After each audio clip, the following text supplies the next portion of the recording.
Compressed air engines are making a comeback, poised to revolutionize the automotive world with a game-changing zero-emission technology.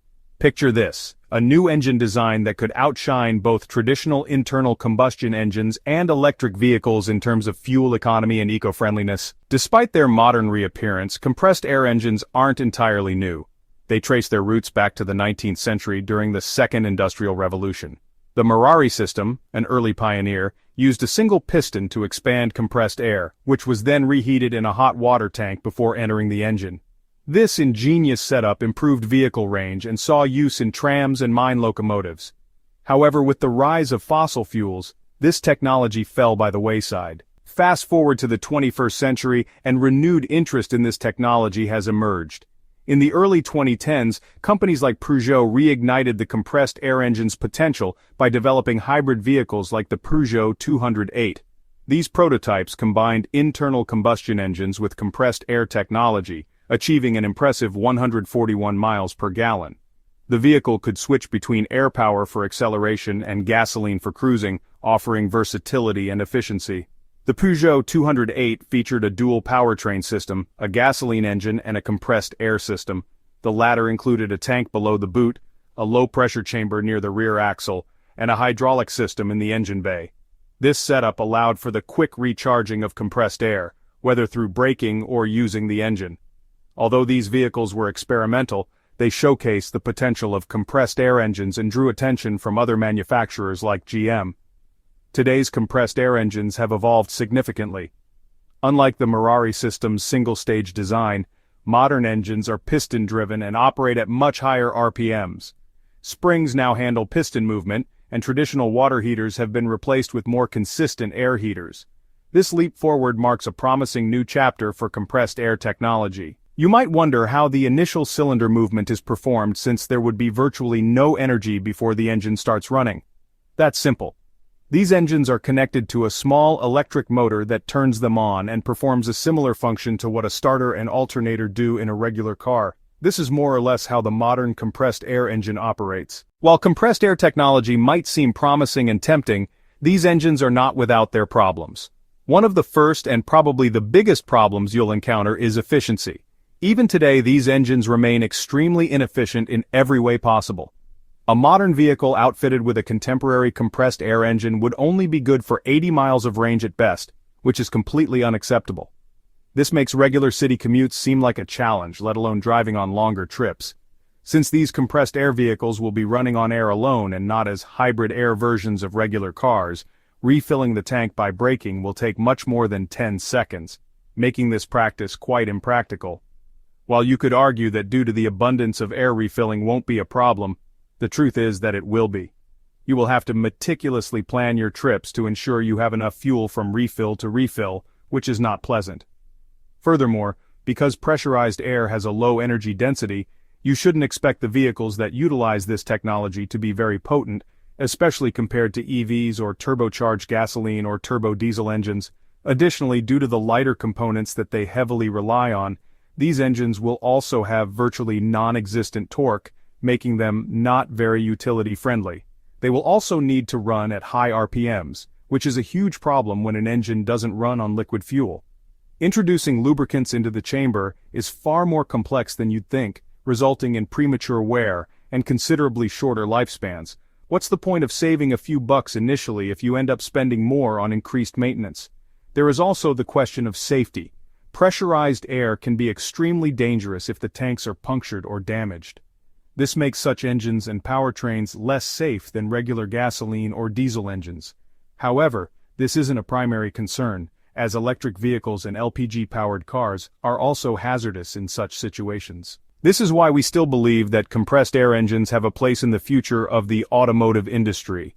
There have already been incentives to solve these issues as soon as possible. For starters, the low potency issue can be addressed by introducing high-pressure air tanks, which increase the energy density of compressed air and allow the car to produce greater power, making it comparable to high-revving gasoline engines. Two other issues are safety and range, and both can be solved with one solution: by creating a more rigid chassis that serves as a reservoir too.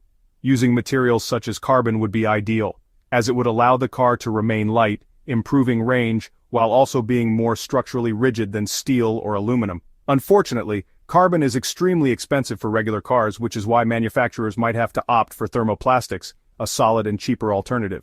What seems to solidify the bright future of compressed air engines is the fact that numerous small and large companies have delved into creating them over the past 2 decades.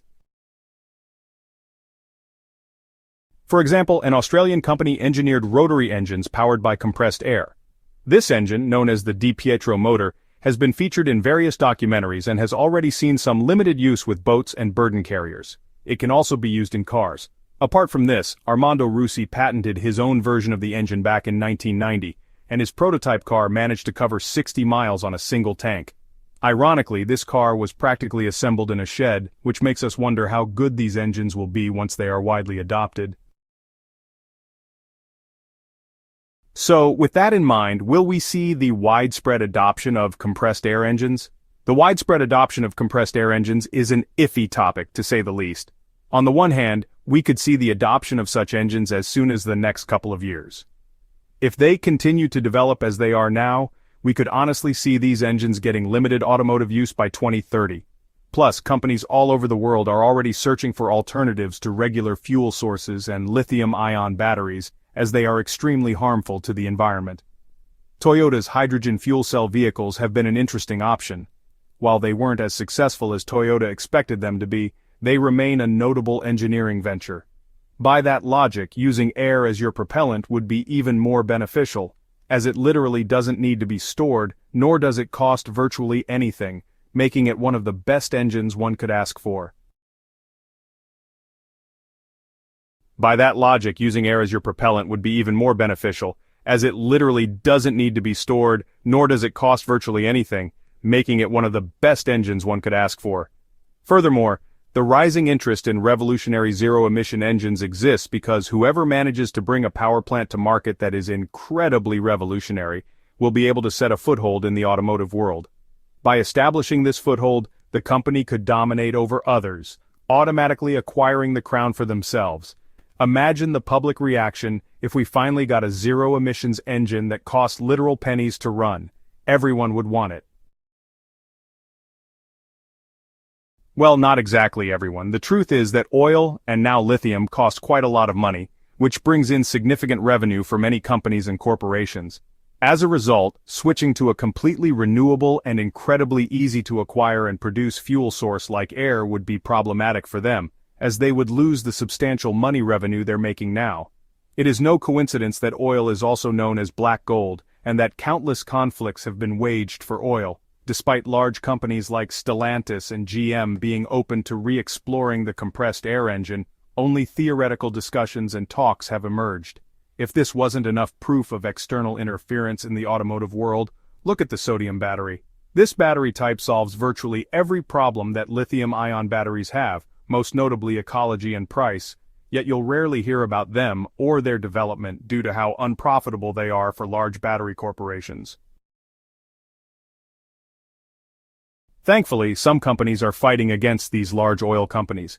Toyota's countless attempts at creating hydrogen and ammonia-powered engines show their incredible devotion to making the world a better place. In fact, Toyota's all-new engine has turned the entire automotive industry upside down. It offers zero emissions while also being very conventional and practical, not to mention cheap to run. Toyota is too big a company to remain silent and intimidated by oil and battery companies, which is why this might actually see the light of day in the very near future.